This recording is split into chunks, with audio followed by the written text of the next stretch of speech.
how do you beat the Yankees and their enormous hitters? You get enormous pitchers. Hello and welcome to Baseball Barbacast, the only baseball podcast in the world.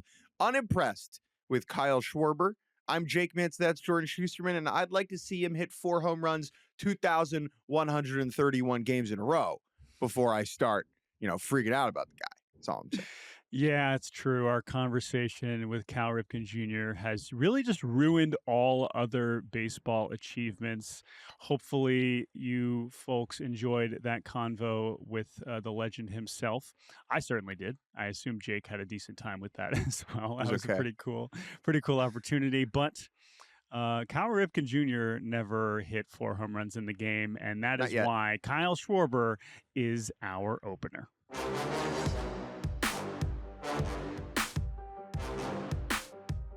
If you are listening to this podcast, you already know the cold, very hard-hit truth that last night, Kyle Schwarber of the Philadelphia Phillies, a man designated to hit, did just that, cranking 4 round trippers in a single game against the Atlanta Braves in a Phillies blowout win. This was the third 4-homer game of the season, which is remarkable because I believe this is only the 21st 4-home run game of all time. It is more rare than many, many, many baseball accomplishments that we celebrate. And the idea that we have 3 in one season, Gino Suarez, Nick Kurtz, and now Kyle Schwarber, that is remarkable. But this evening was all about Kyle Schwarber and Philadelphia getting to celebrate him as a character on their favorite team. Yeah, and I think that this Schwarber season, while not that different than the last 3, it does seem that he has elevated his game in some respects that we can get into. I think from a narrative standpoint, he certainly has a lot more going for him this season than he has over the last few, and we'll get into is he belong in the NL MVP conversation? We'll get into that, but let's focus on this game itself. Now, 4 homers in a game is absurd, and we should note that it very well could have been 5 if ace reliever Vidal Brujan couldn't come in and shut Kyle Schwarber down in the 8th inning. But that is important, right? I mean, the Nick Kurtz 4-homer game, that 4th homer was off a position player, if I recall, in Houston. Yes. Schwarber had a chance at the first ever 5-homer game against Brujan. He was beaten up on some Braves pitchers that probably we certainly did not expect to be Braves pitchers this season. That was 1 off of Cal Quantrill. That is 2 off of Austin Cox. That is a 4th off of Wander Suero, who is one of my favorites, but is clearly not a very good major league pitcher anymore. And I think also the timing of this and we speak of the narrative and just how we've been talking about Schwarber, the series that the Phillies are coming off of, getting embarrassed in Queens against the Mets, and Kyle Schwarber standing at his locker after every game and being like, look, man, we got to look forward. And he was terrible in that series. He was terrible. He was 0 for 20, hitless. Right? He was 0 for 20 over the last week, and then he shows up and is like, all right, guys, we're home. It's time to do my thing. 4 for 26 now over the last week. It's pretty good. It's still a crap week if you're asking me. But watching the highlights back, what stood out about these individual blasts? I mean, the first, second, and fourth were very similar, right? It's the quick hands to a pitch that's inside and just roping it down the right field line. The 3rd home run was freak stuff. Stuff. Left on left, Austin Cox throws a pitch away, and Schwarber just kind of like touches it. And the ball just goes out to left field. And I think it's a great reminder, that home run for me, is a great reminder of what makes Schwarber such a powerful hitter and how he has changed over time. So like when he debuts with the Cubs, he's a big boy, right? Like he is a soft-bodied, pudgy, thick character, okay? And at the time, it's like, oh, well, that's where the power comes from. Like, he's just big. Kyle Schwarber is not big anymore relative to baseball players. Like, he's really not. He's about our height, you and I, like I would say probably not a tall guy. 5'11". Yeah. Not a tall guy. And he's like strong, like he's ripped, like he's in really good shape. But in a way, like, he should be appreciated for having power beyond his physical size. Because if you look at like the, hard hit leaderboards, it's O'Neal Cruz, 6'7", Giancarlo, 6'6", Aaron Judge, 6'7". It's all these tall freaks, and then like relatively tiny Kyle using his preposterously strong wrists, hands, and forearms to launch balls out. Yeah, and that's the thing, right? This dude is country strong. They built him different here in the Midwest. And Kyle Schwarber is just, and again, like, he's been doing this for a while now. The fact that he found another level to reach, the fact that he could increase his, he went from whatever 98th percentile hard hit rate to 100, and that he could increase his barrel rate, and now has set a career high in home runs at 49 with a month to go at age 32 is really astonishing. And as we kind of zoom farther out and think about Schwarber as a character with the Phillies in the final year of this 4-year contract, which he has just been, again, like, what an amazing performer, what an amazing contract, and one that has set him up to maybe sign one that's even bigger, which you certainly would not expect, even if you were optimistic about Kyle Schwarber, who at that point was, of course, a essentially DH only heading into his 30s. But he's as bankable as it gets when it comes to power production and on base. And he's got the same batting average as he did last year. But man, oh man, I mean, there's just a very, very short list of hitters that you would want on your team. And that's before you even get to everything that he obviously means to the team away from the field, which you have certainly gotten an up-close look at over the years. Dude, 2023, he had a 188 batting average against left-handed pitching. Now, he did clobber 15 home runs, but he has taken enormous strides in that respect, facing same-sided pitching.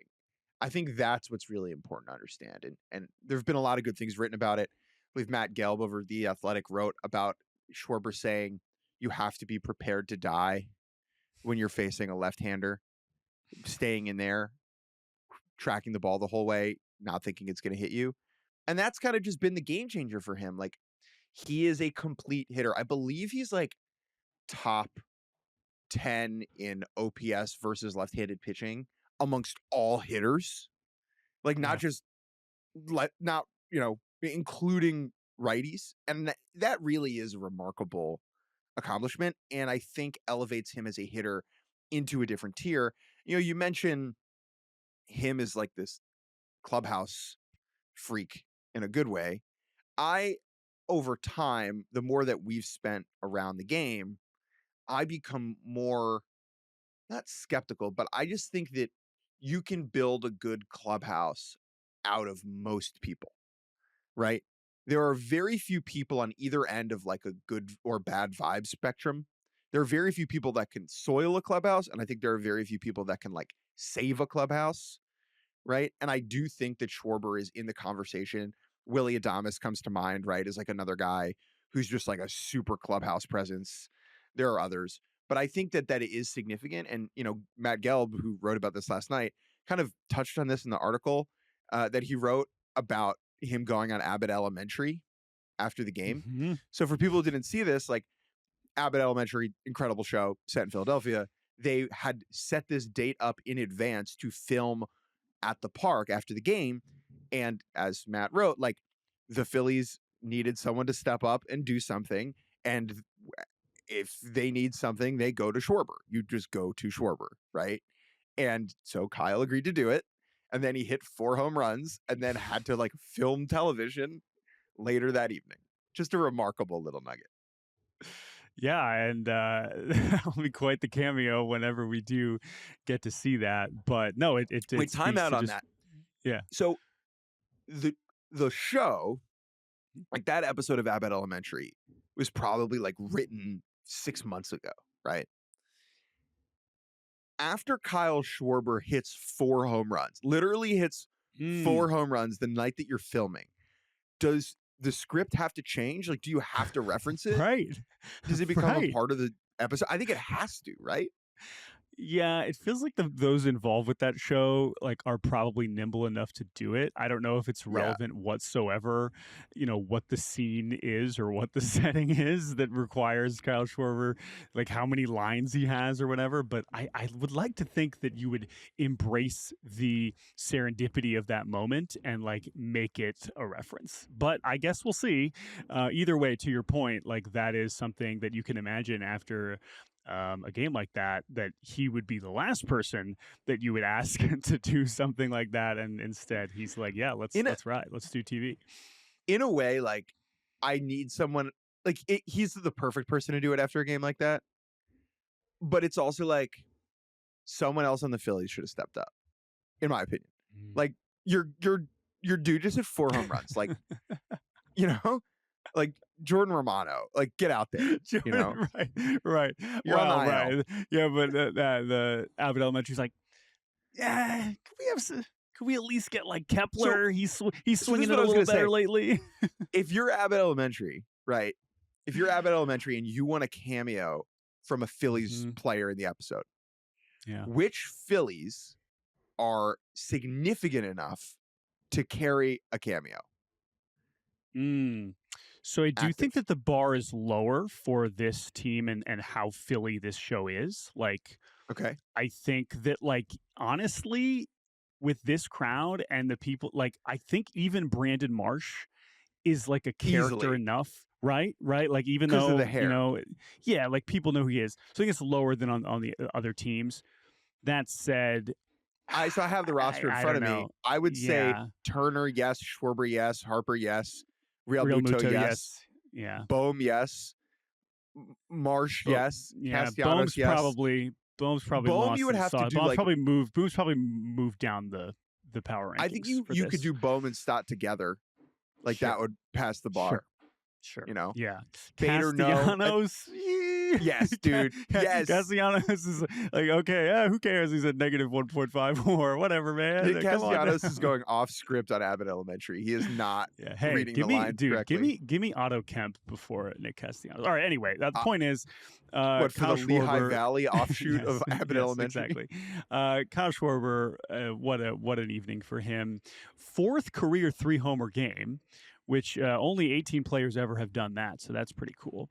And I wouldn't be surprised if he's got another one in him, or 2 or 3. The record is 6, tied Johnny Mize, Sammy Sosa, and Mookie Betts, which, by the way, Mookie Betts having 6 3-homer games is one of the more absurd things about his entire career. But yeah, Schwarber could absolutely do this again. I mean, that's what when he's locked in. And you mentioned that 3rd home run, the pitch and the swing and the reaction from Schwarber and the reaction from Austin Cox was basically just like there was literally no pitch I could throw that wasn't going to end up over the fence. And that is pretty much how it felt watching Kyle Schwarber until Vidal Brujan miraculously managed to get Kyle Schwarber to pop out when he was clearly trying to hit that 5th home run. Well, and Schwarber said this after the fact in the batting cage before his last at bat. He said to someone, "Has anybody ever hit 5?" Which, I mean, ultimate jinx, my man. So my question, let's do the MVP thing, okay? Let's have the MVP conversation. Because I think that right now it's hard to envision not giving it to the guy who also pitches. Shohei Ohtani, whose offensive line as a whole is about equal to Schwarber's, if not a little bit better. We have 2 designated hitters from an offensive perspective at the top of this list. The difference is, last night, Shohei Ohtani pitched 5 innings. And, or I guess it was a couple nights ago, but Ohtani got through 5 innings for the first time this season. He threw more curveballs than ever, more splitters to right-handers. What became clear in Ohtani talking about his kind of pitch mix after the game is that he really has been treating these first few starts like rehab starts, where he is just working on stuff. He is working his stuff back into his arsenal against major leaguers in games that matter in a division race and all these things. And the Dodgers are letting him do that because he is the best player to ever live. Totally understandable. Now, that said, it makes you realize and remember what he is capable of when he is throwing all of his pitches, when he does have 6, 7 pitches at his disposal, and the velocity is up to 100, and the command is slowly coming back. And it's like, oh, yeah, right. He is one of the best pitchers on the planet as well. He is helping his team win games on the mound, in addition to also being on pace for, another 50 homer season. And it is interesting coming off of last year where Ohtani did win the MVP as a DH only and make us rethink like, okay, you know what? If you are cool enough and good enough as a DH, you can win it. Yep. Obviously, he stole 50 bases, and that certainly helped his case as well. Schwarber has, I think, 10. I think what's really difficult about Schwarber's case this year is a few things, because all the things we can't say enough good things about him. But Kyle Schwarber has been 90% of this for the last 3 years, he has never received a vote higher than 7th. He has never finished in the top 10. He has never even come close to being in the conversation. Now, you could argue, well, hey, wait a minute, maybe we've been wrong the whole time and we should have been voting for Kyle Schwarber. And I recognize that this is probably, clearly his best season. So he has elevated his case. But that would be quite the leap for him to go from nowhere in the top 10 to the biggest challenger to Ohtani, especially when you still look at WAR. Trey Turner's top 3 in Fangraphs WAR in the National League, and there are other good candidates. I think you are he has taken a notable jump, right? Sure. From a home run production standpoint. That's undeniable. I think that the narrative works in Schwarber's favor as well, because we're having relative down years from Harper. Real Muto's fallen off. Castellanos is not very good.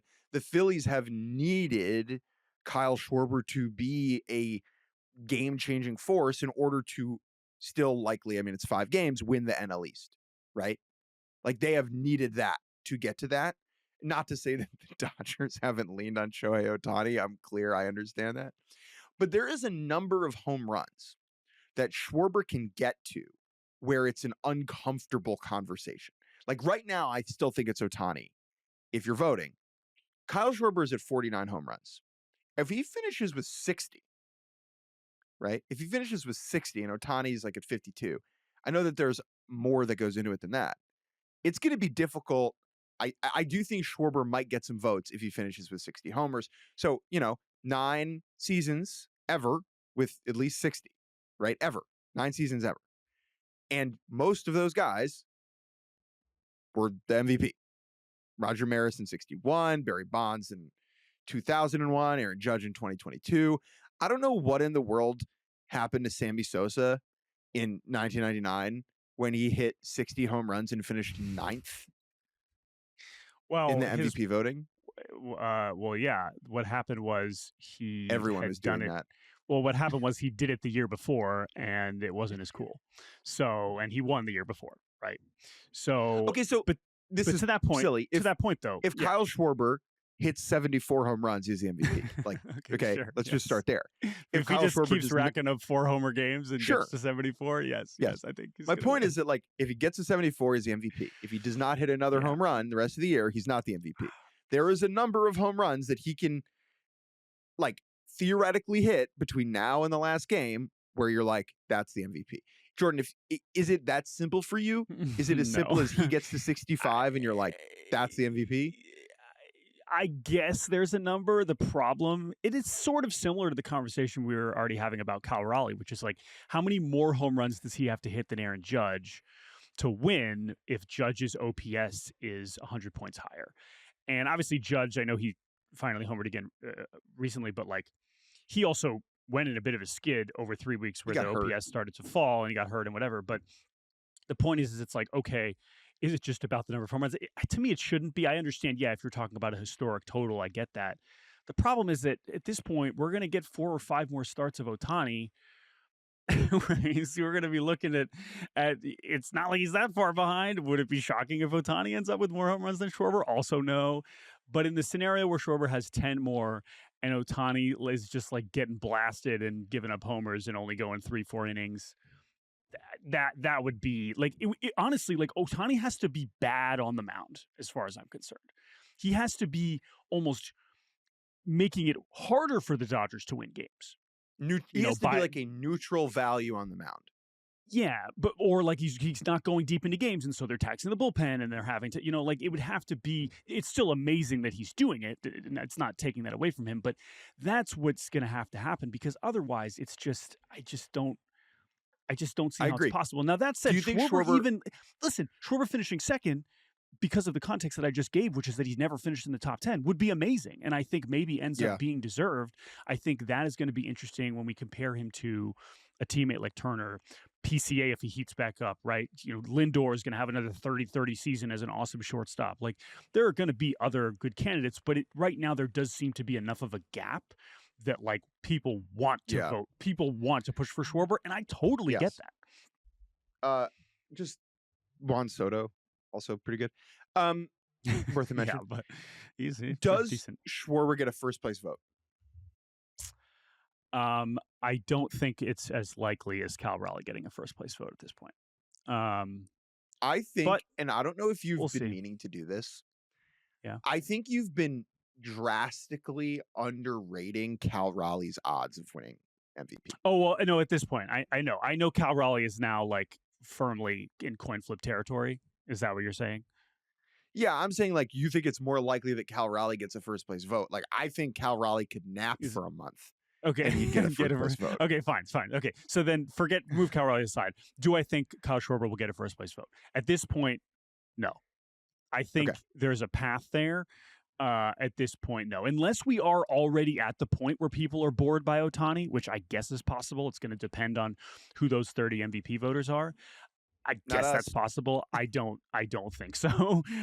So that's kind of where I'm at right now. That said, I think the last thing we say about Schwarber before we take a break is, we've already hinted at his free agency coming up and what it's going to cost, and if the Phillies are going to be able to get an extension done. Everything he said is, of course, he'd love to stay there. They've said John Middleton's been like, we are going to do everything we can to keep him there, and I believe that's all true. That said, man, price of the brick going up. And I don't know where this is going to get to.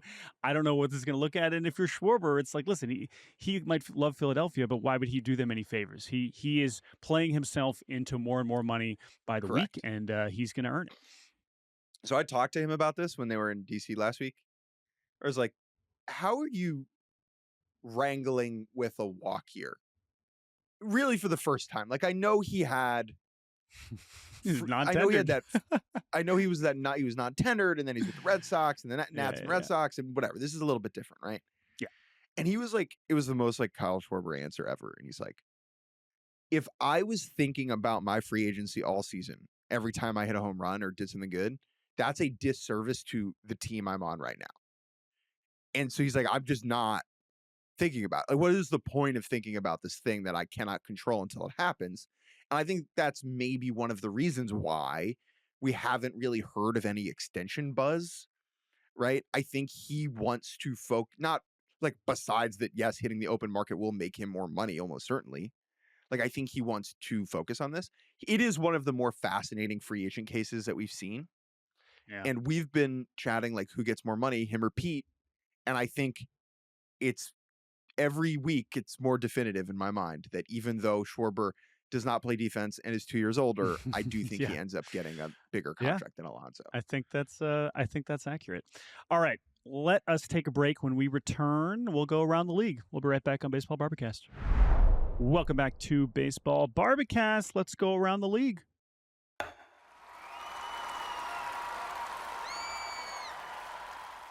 We have 3 bits of news to zoom in on this lovely Friday morning. Let's begin in Boston, where we're getting another juicy MLB debut. We spoke earlier this week about Jonah Tong, who will be making his debut for the Mets. We have also talked about Nolan McLean, who has impressed. We're going to give him a little bit more love after this conversation. But we have to talk about Payton Tolle, who we did mention briefly in our podcast devoted to some prospect check-ins and the biggest risers in the minor leagues this season. We talked about this guy who's kind of raced to the upper levels with Boston.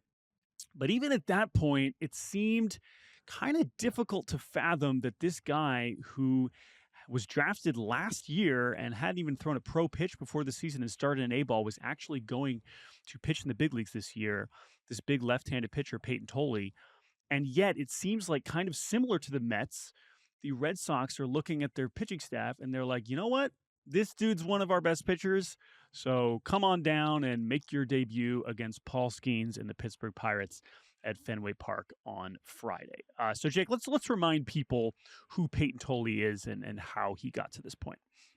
Tough morning for Garrett Crochet and Lucas Giolito, who at 6'6", 245, the both of them are no longer the biggest boys on the Red Sox pitching staff, as Tolle comes in at 6'6", 250. He's got you're right. We're putting together quite the team here, man. And that's the first thing, right? Like, how do you beat the Yankees and their enormous hitters? You get enormous pitchers. Oh, I didn't think about that. It's true. It's true. Aroldis Chapman, also one of physical specimen, is certainly having an amazing season for them. But Dustin May listed at 6'6", 180. Right. It is funny though, because Tolle, you mentioned, is a different kind of big than Crochet and Giolito. Tolle is truly built like an ox, right? I mean, this dude was a slugger. His first 2 years at Wichita State, a two-way player, more of a hitter. He transfers to TCU, and they are like, dude, you're got something special on the mound if you focus on that. I know hitting home runs is cool, but we don't need them as much from you here at TCU as they needed them in Wichita State. So why don't you focus on the mound, put the bat down, and he just took off. And what is so amazing about what has happened with him since he got into pro ball, the reason why teams were excited about him out of the draft is because he had elite extension and this fastball that had incredible characteristics that were missing a lot of bats in the zone. And in college, he was only throwing 90, 91, 92. He would bump a 95, early in the game, but it was like kind of a magic fastball that didn't have the velo, but was really impactful. He gets into pro ball, and with Boston, he's basically been sitting 94, 95, 96, and now a pitch that was already really effective has just become one of the best pitchers in the minors, and a pitch that clearly the Red Sox believe will just dominate major league hitters already. The rest of his arsenal he's still figuring out, but the strike throwing has been good enough, and the stamina and the velo has kind of held up deep into starts that he started in A-ball, got to AAA, and now he's going to start in the big leagues. And I don't know if he's going to stick in this rotation. Would he get a playoff start over a Giolito or a Bayo? Like, I don't know. Maybe he pitches his way into that. But right now, the Red Sox are just trying to win as many games as possible, and they think Payton Tolle can help them do that. I've never met Payton Tolle. Never talked to him. He just exudes a jolliness to him, both on the mound and off it, that I find to be incredibly endearing. And I think will make him a huge fan favorite in Boston. Like, if he is any good, he is going to be a star in that town. Yeah. And it's a fun contrast to the kind of on-mound persona of a Crochet and some of the other pitchers that they have. I think he can kind of blend that in a pretty fun way. And yeah, I mean, Tolle's personal story too, by all accounts, an incredible personality. Also, I just have to mention, this is someone who has dealt with a lot over the last 2 years.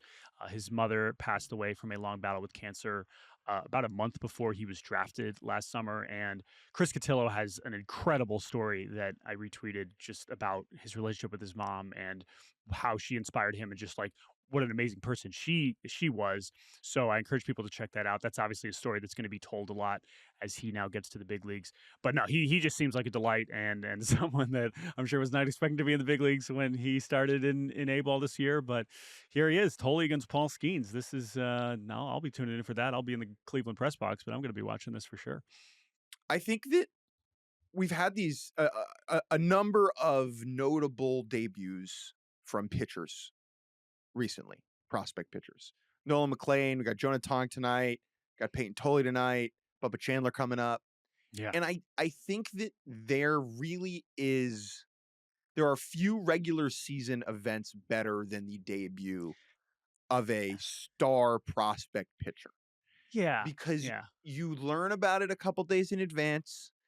If it's a home game, ticket sales go up.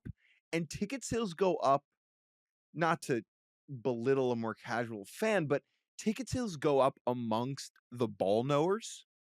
So like the people who are like, oh, I got to go see Payton Tolle on Friday. Those are the fans that like care. And I think that it makes that environment like particularly better. And I'm saying this to someone, you, Jordan, who you were at the greatest one of these of all time, right? which was Steven Strasburg's debut. Yes. And you've gotten to see a lot of cool baseball stuff over the years. And I imagine that Strasburg debut is still in your top 3, top 5. Oh yeah.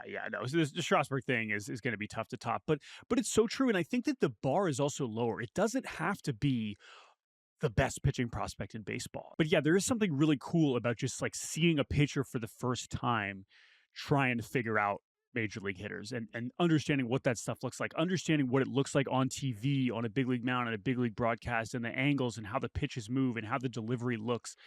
And sometimes guys go out there and they get shelled, and sometimes they go out there and they're awesome. And either way, that is just something that is so special. And I totally agree with you. It is totally different than a left fielder debuting or a second baseman getting 3 at-bats and grounding out a couple times. The pitcher has the ball. The pitcher has the stage, whether it goes well or not. They have that moment. And, I'm glad Bubba Chandler ended up getting it out of the bullpen just because he's so awesome and it worked out. But, like, that's also why it's annoying when guys don't get to actually start because they should have that opportunity. Totally agree with you. And I think that what the Red Sox did here with Tolle and what the Mets kind of did with McLean and Tong is very interesting in the timing of when you call a guy up. And I'm curious, people within the game, if you're listening, like reach out to me and let me know. Is there something to holding that horse back, holding the card back, holding that bullet back for later in the season? Because like, I think Nolan McLean and Jonah Tong and Payton Tolle had the stuff to get big league hitters out in May, right? Like they could have come up in May. And I think in a different era, maybe with different team constructions, they do come up in May or earlier in the year. But like if you manage the workload and you bring them up now for a playoff push, like you're potentially getting a dude who's fresh, who's injecting energy, who the league does not have time to adjust to. Cam Schlittler is another example of this, right? Where it's like, yeah, absolutely. Unleash this dude who is a mystery onto hitters. Last thing on Tolle, and then I want you to tell us more about Nolan McLean because he's really grabbing some attention this week. I just want to also mention that, like, I'm wearing my Woo Sox hat today. This has been an amazing season for the Boston Red Sox farm system. It has not all gone to plan, but when you think about what we talked about this week, going into it, like if you were looking at this group and we were wondering how this was going to go, and Roman Anthony's as advertised. Christian Campbell was as advertised and then flopped, and now maybe he'll come back. Marcelo Meyer looked good, looked bad, and now he's hurt. And now Payton Tolle just zooms all the way to the big leagues, right? When you look at farm systems that get all this hype, you never know how it's going to go.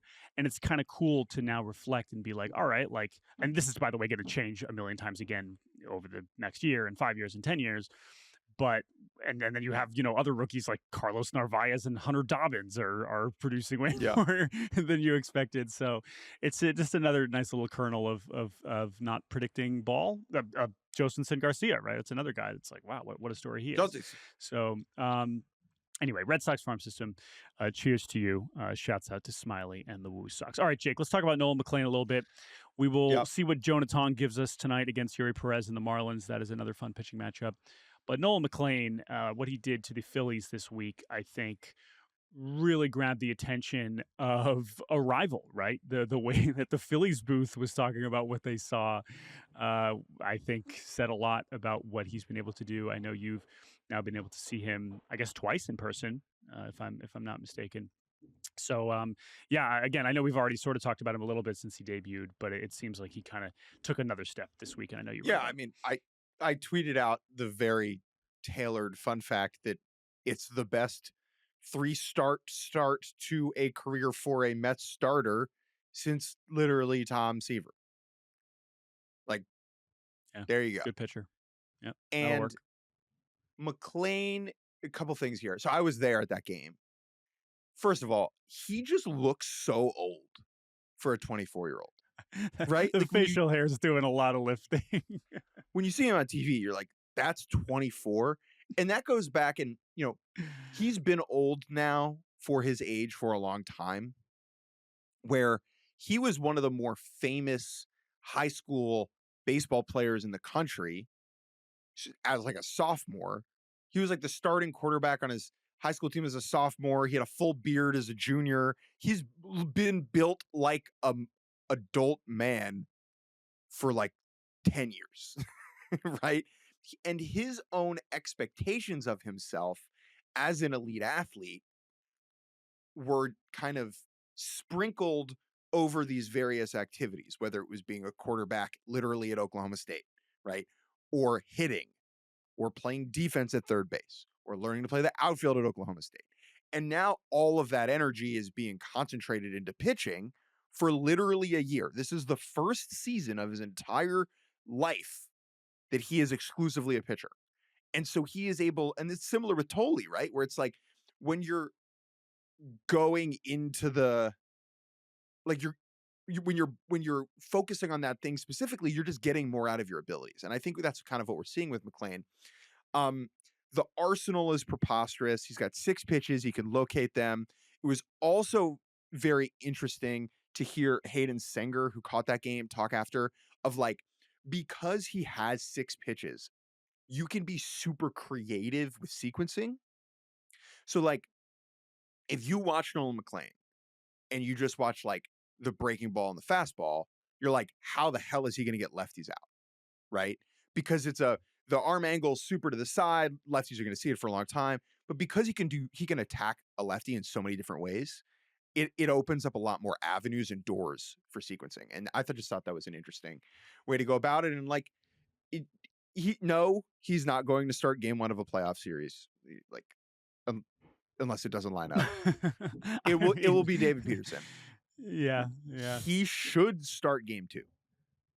Sure. He should start game 2. He is, in my opinion, he's the best pitcher on the Mets right now. Non-Edwin Diaz category. Like he's the best pitcher on the Mets. And I think it is fascinating that we're now in a situation where the Mets pitching rotation in the playoffs could be 2 crafty lefties, Peterson, Manaea, and 2 rookies. Like there is a world in which Jonah Tong carves over the next couple of starts, and you're like, that kid also has to be in the rotation. Because the only person on this roster with better stuff than Nolan McLean is probably Jonah Tong. Right. I mean, listen, let's not forget about Senga. But it is interesting, yeah. And the same thing with Boston, where it's like you looked at the pitchers that they had, the veteran pitchers they had coming into the season, and the fact that they're having to rely on Tolle. Same thing with the Mets. Although the Mets, you sort of could have seen him coming a little bit more. You can view it as a positive, which is, oh my God, these kids are awesome. And the negative, which is, wow, all of these veterans or most of these veterans have either been injured or disappointed. We know Frankie Montas is now a total non-factor. Not that even if he was healthy, he would probably be in this conversation. But that was a significant investment that has turned into nothing. We know Clay Holmes has kind of faded after a strong first half. So, yeah, I'm with you. I'm excited to watch McLean. And last thing on McLean, and then we'll do one more bit of news. I mean, totally agree. Understand the depth of the arsenal is important. All those things. This breaking ball is one of the more both of them ridiculous pitches. 2 of them, yes. But I mean, curve and a slider. Sweeper. Yeah, the curve and the sweeper. The sweepers, mid 80s. The curve's a little bit slower. I mean, I can't remember too many breaking balls that are that ridiculous. I mean, truly, especially they look different. Yeah. Like it. Yeah.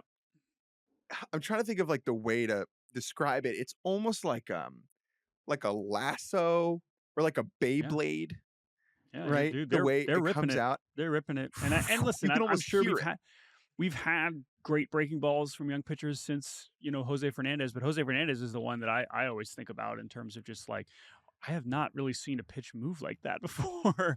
I think about like when Ohtani's ripping him, which I don't feel like he is yet, which is probably for the best for his elbow, but that pitch to Trout in the WBC, I mean, that's the kind of, horizontal movement that you really are only getting if you are some kind of some kind of supinator because you really got to rip it to get. And by the way, we also know McLean. It's also just objective. The spin rates are already the best in the league, right? It's not just what it looks like. That's not an accident. So he does have a very, very special ability.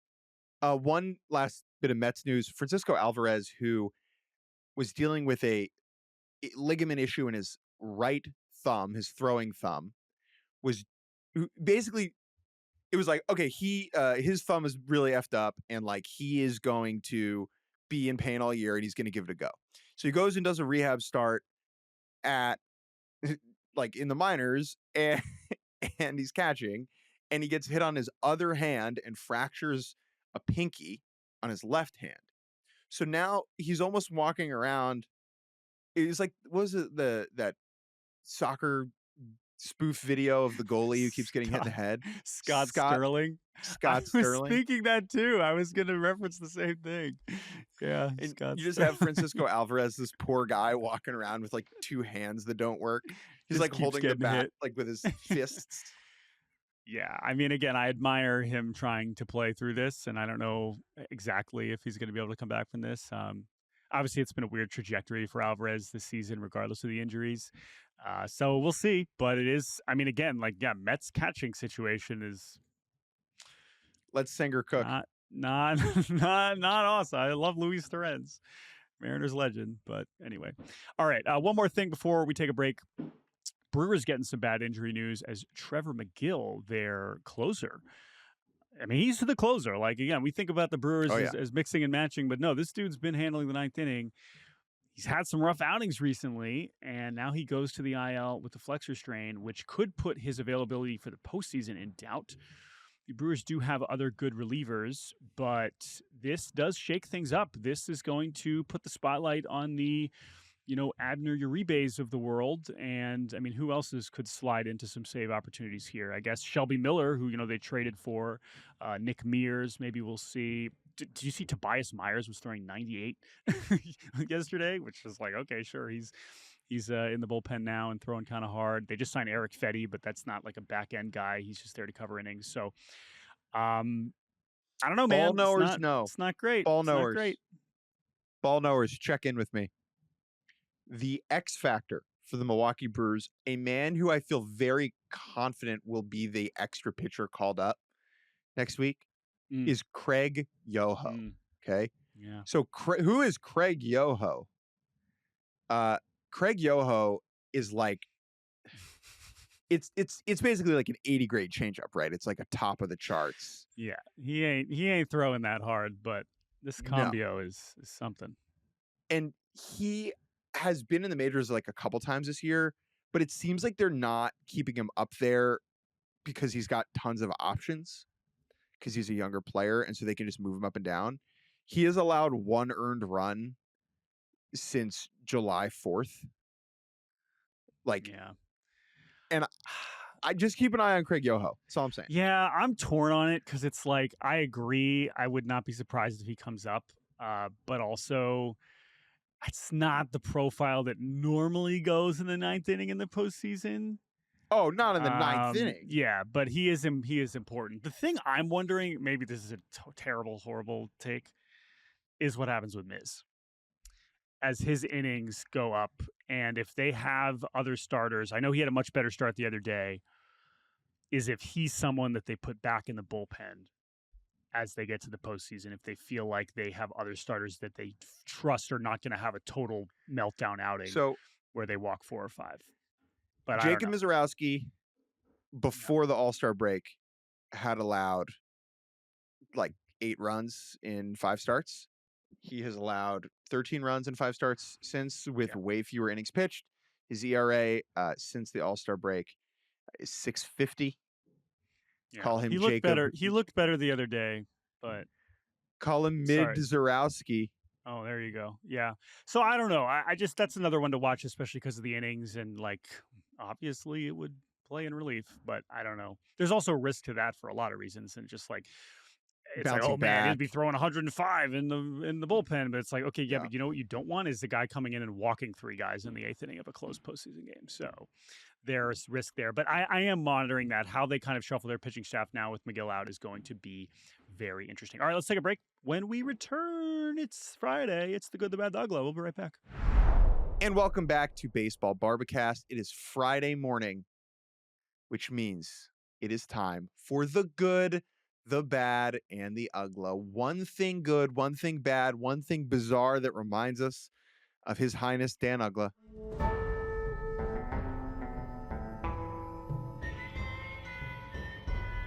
Jordan, I am back in New York City right now for the first time since I moved.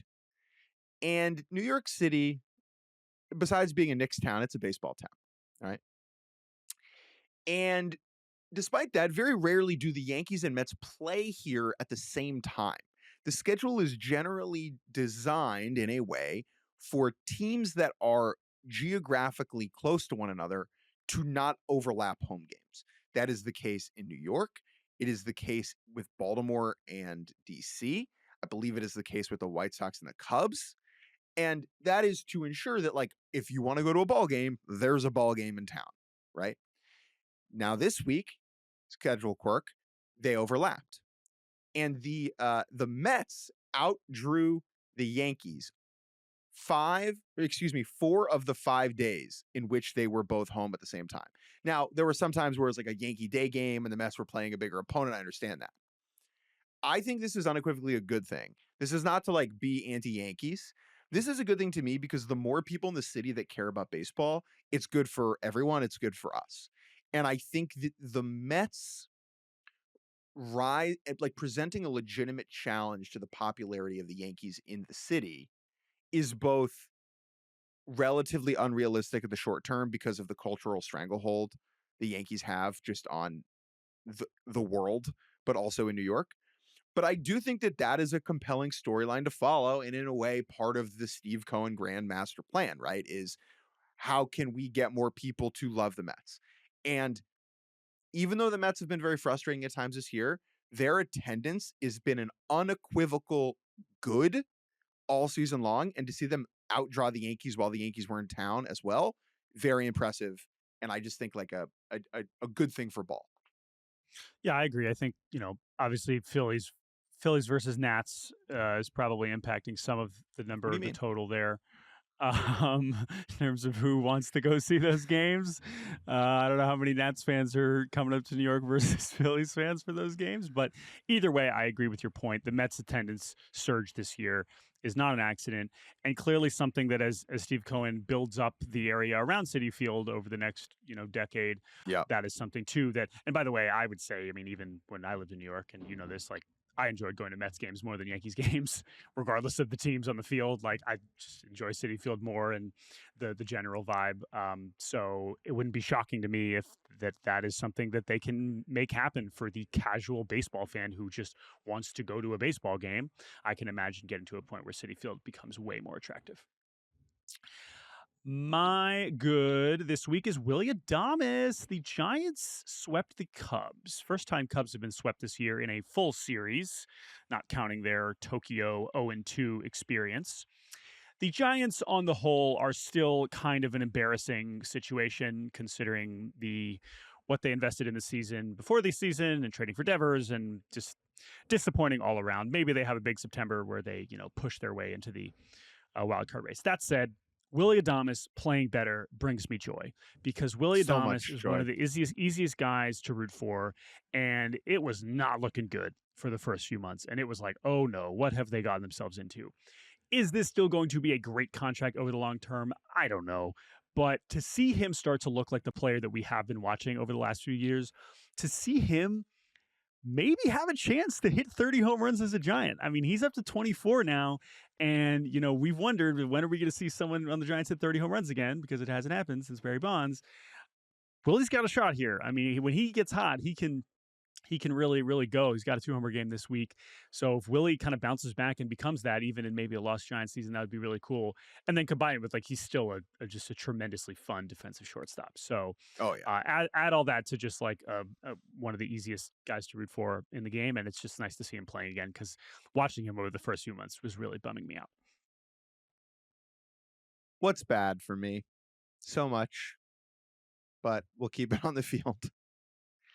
Shinosuke Ogasawara, Nationals reliever, step into my office. We need to have a talk. I'm not mad. I'm just disappointed. The Washington Nationals, who are a calamity, were getting obliterated by the New York Yankees on Wednesday afternoon at the stadium when a catcher's interference on Drew Millis forced the Nats catcher from the game. Now, that wouldn't be the end of the world. He got his hand doinked by a swing. I believe it was Austin Wells, catcher on catcher violence. Now, the problem is that Riley Adams, the Nats backup catcher, was in the DH spot, not on the bench that day. So he had to go catch, meaning the Nationals forewent their designated hitter against the Yankees in like the third inning, like right away. And so Shinosuke Ogasawara, who has had a very bizarre debut season here in the States, being in Rochester for like the first 3 months, getting called up to make a spot start the day they fired Davey Martinez and Mike Rizzo, getting sent back down, now being like the long man out of the pen. He steps up to the plate as a lefty, okay, to face Max Fried in the 5th inning. Now, I'm not putting Shinosuke in bad because he struck out. Like that, you're facing Max Fried. In fact, he looked impressively hitterish at the plate. Like if you just watched him, you'd be like, oh yeah, he's like a good little second baseman. Right. Yeah. The reason he's in bad is he didn't swing. And I understand you don't want the guy to get hurt. I get that. Take a hack, brother. Take a hack. Take a swing. Especially also bad. He didn't even come back out. So the Nats could have pinch hit for him there and then brought in another pitcher. And instead, they were like, yeah, go up there and don't swing, and then we'll take you out anyway. Like, what are we doing? Also, lefty, the short porch Yankee Stadium, like you can make a memory. Go for brother. it. Go for glory, man. Go for glory. We have so few pitcher hitting situations now that like when they happen, what I don't want is like to be teased. Right? I don't want it to be like, oh, this pitcher's hitting. Gotta tune in. And then they just don't swing. Like if you're here's my take. If you're a pitcher hitting in baseball now and you don't swing, you should have to be removed from the game. You should have to take one swing in order to remain in the game. No, I agree. And in this case, he was removed anyway because the Nationals are the Nationals. All right, my bad this week. The Angels of Los Angeles, Anaheim, and beyond. They lost 20-3 against the Rangers this week. Their run differential has fallen to -105, which is the third worst in Major League Baseball. That is a travesty. Is this team going to lose as many games as they did last year? No. Are they still one of the worst teams in baseball? Yes. That is so disappointing. And just this is more Uggla than bad. The Angels have now lost every series since the trade deadline except for one when they swept the Dodgers. Hell yeah, dude. So I don't understand. I guess, yeah, they're so 6-0 against the Dodgers this year and very bad against everybody else. That is the Angels' experience, which is a bad one. Let's go to Uggla. Trevor Jadaniel Rogers. You know about this? Oh, I do. Although I'm not sure why. Do you actually have any background on this? I still have not seen Trevor Rogers talk about this. Aha. So Trevor Rogers, who has been give it to me. I'm actually excited about this. Yes. Trevor Rogers, who's been the best pitcher in baseball for months now, is a gangly, pale, white kid from pretty rural New Mexico. Oh, yeah. Okay. Oh, yeah. Way out there. Now, Carlsbad? not to racially... Did I remember that correctly? Carlsbad. Not to racially profile anybody, but he does not look or present as someone whose middle name is Jadaniel. Okay.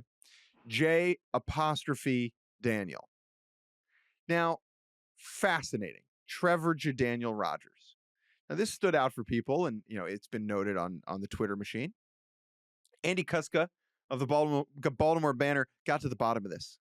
He tweets, asked the critical Trevor Rogers question, why is his middle name Jadaniel? Answer, it's not. It's actually J-Daniel with a hyphen.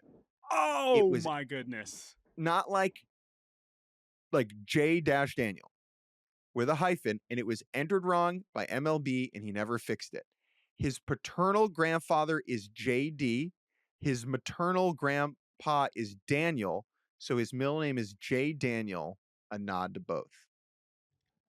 Wow. I mean, still unusual, J-Daniel, to have a hyphen, middle name, in your middle name after a single letter. Yeah, that is very unusual. Still very strange. But it is amazing how much of a difference that makes, and I am glad that he has finally clarified it. I would still say that the most important Trevor Rogers question is, how is he doing this? Yeah. Which I understand Andy has also, written some words about, so it's not Andy's fault. But that's a great clarification, and I hope, has Baseball Reference fixed that? I don't know. This is like when we were spelling Zach Britton's name wrong for like a decade. Yeah. No, it's still all right. Sean Foreman, get on it, because it's still. Wow, that's wild. All right, thank you for that reporting, Andy, as always. All right, my Uggla is the Major League debut of Taylor Rashi. Who? The Diamondbacks have had. Do you have a Rashi joke or a Rambam joke? I was going to ask when Maimonides is coming up. All right. For those of you who don't know. No. We're moving on. If you get the Rashi reference, Mazel Tov. If you're grinding with Shlomo Yitzchak, you know. Taylor Rashi made his Major League debut for the Arizona Diamondbacks. And this is a former 23rd round pick, minor league Rule 5 pick. And the debut itself is pretty ugly because he gets a 3-inning save in a close game against the best team in baseball on the road. Like, why they just left Taylor Rashi out there to do this, I don't know. It speaks to what the status of the Diamondbacks bullpen is this season. And really just like how many people have pitched for the Diamondbacks this year where I'm just like, where in the world did you come from? And folks, that is not just a feeling. That is an objective reality, as the Arizona Diamondbacks have set a major league record this season for the most different pitchers to record a save. 15 different pitchers have recorded a save for this very average baseball team. And Taylor Rashi has become the latest, breaking a record set, tied the 2021 Rays and the 2024 Dodgers. Ever heard of them? Good team. Who had 14 last year. But yes, I don't believe anyone else this year has more than 10 different closers. But the Arizona Diamondbacks, with such legends as Juan Murillo and Kyle Backus. I was going to say, like, how many of these could I name? Probably 6. I mean, I just gave you the tough ones. We have several multi-inning saves, but we've got like Shelby Miller and Justin Martinez. Who is the leader is Shelby Miller with 10. Justin Martinez 5, AJ Puck 4, the Gink with 3. Andrew Saalfrank, back from his gambling suspension, has already recorded 99 3. cents. Kyle McGowan. Anthony DiSclafani has 2 somehow. No. McGowan. Do you mean Scott McGuff? He does not have one. Jake Woodford has one. Bryce Jarvis. Anyway, you get the point. Taylor Rashi, congratulations. You are continuing to make history. The scholar himself, throwing like 90 miles an hour and just like only splitters, and he closed out the Brewers. It was marvelous to watch. Very ugly. Shouts out to Rashi. Shouts out to Rashi. What can we learn from Taylor Rashi? All right. What does the Drosh say about Taylor Rashi? Okay, that's it. Wrap it up. This podcast is over. We're done. What do we got coming up this week, whoa, Jake? Whoa. What do we got this weekend, dude? It's Friday. Got to get down on Friday. Yeah, We've got Mariners are in town for you. That's fun. Yes, I will be seeing Seattle for all three of these games Labor Day weekend. Looking forward to seeing them, obviously, and the people around them, including Ryan Divish, back from his hiatus. Excited to hang out with him. Brewers Blue Jays is the series of the weekend, folks. The two teams with the best records in both leagues. Squaring off in Toronto, we got Shane Bieber's Rogers Center debut against Freddie Peralta tonight. Diamondbacks against the Dodgers. Zach Allen, who's been pitching great lately. Little late there, buddy, but I guess you can, he's going into free agency, so that's worth something. He's going up against Blake Snell tonight, and Tigers and Royals has my attention as well. If Kansas City's going to make it interesting, it would be nice to see them play well against Detroit this weekend. It's kind of an underwhelming slate this weekend, and it's a lot of good teams playing bad teams, or teams in the mix playing not good teams, right? Like, how many playoff teams are playing one another this weekend? It's just Milwaukee and Toronto. Yep. And so what that means is, like, those other teams, it's going to be, you need to TCB this weekend, right? The county's best yogurt for sure. And we know some of these teams will not be doing that. Monday morning, we're going to be like, we will. Another important note. Tuesday morning. We will be back on Tuesday. Enjoy your Labor Day. Monday, a lot of day games. So Tuesday will be a bit of a revised weekend recap. Labor Day action, reaction. So just 2 shows next week, Tuesday and Friday. But hopefully you enjoy the holiday weekend. Thank you to producer Andrew Hartz, as always, for making this show possible. Thank you, Jake Mintz, for recording this pod with me from the Yahoo offices in New York. If you're watching on YouTube, you see I'm not in my office. That's because I'm getting a new roof today. Hopefully you haven't heard too many weird sounds over the course of this recording, but I'm going to stop talking so that it doesn't get any louder. Email us, baseballbarbacast@gmail.com. We appreciate the support, and we'll talk to you all next week.